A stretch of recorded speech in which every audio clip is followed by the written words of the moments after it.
Hey Pause community, it is Asia and I'm coming to you in video form today.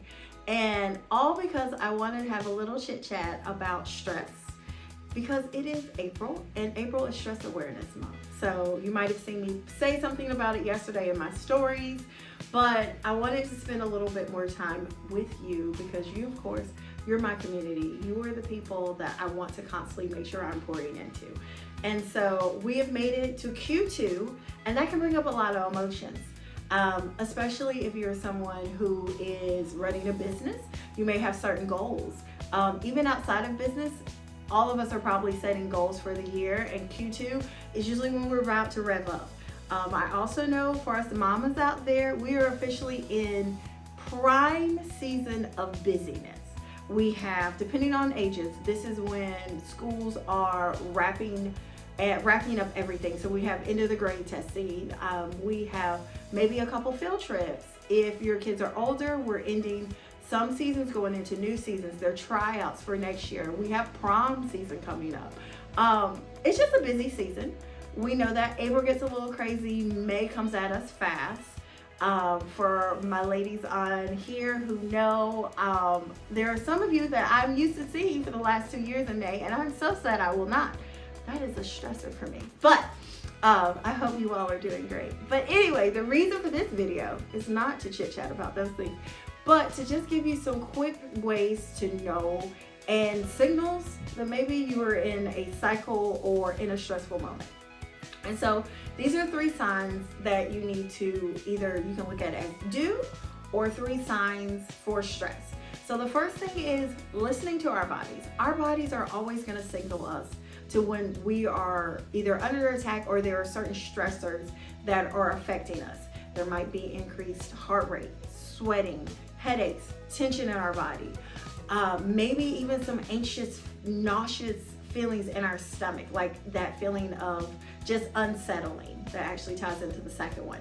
But those things that our body is signaling, like those little indicators, pay attention to those, listen to those, take that as a moment to reflect, okay, what's going on either around me, even in me, that may be causing me to feel this way.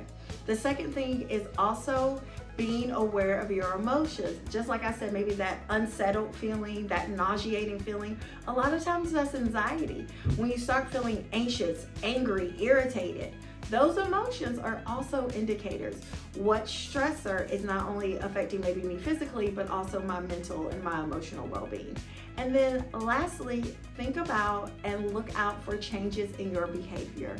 If you are someone who typically likes to be out, the life of the party, and then all of a sudden you draw in and you're not wanting to talk, or maybe you're, those invitations, you're like, no, that's okay, and you find yourself becoming a little recluse or a little withdrawn, what's going on? Ask yourself those questions. Remember, part of the pause framework is making sure that you're asking questions and checking in. So make sure you're listening to your body, you're being aware of your emotions, and you're looking for changes in your behavior. And whenever you start to notice any of those 3, especially if you see all of those 3, this is a prime time to take a moment and put into action a little bit of self-care. Go ahead, plan that personal pause. I talked about that yesterday. Go look at the last reel if you haven't. But go ahead and plan your personal pause and see what you can do about managing that stress. This whole month, I'm going to be sharing different tips on managing stress. I'm going to have some great conversations. My best friend and I are going to have a conversation specifically how stress interacts with our body as women, and how that can show up in chronic diseases and illnesses. I may also be chit-chatting with a personal trainer who will give us a little bit of a male perspective, but also how workouts and physical training can be great stress management tools. And then we're cooking up a little bit else. But I want you to stay plugged in. If this was helpful, shoot me an email, share it with a friend, and I'll see you in a week or 2.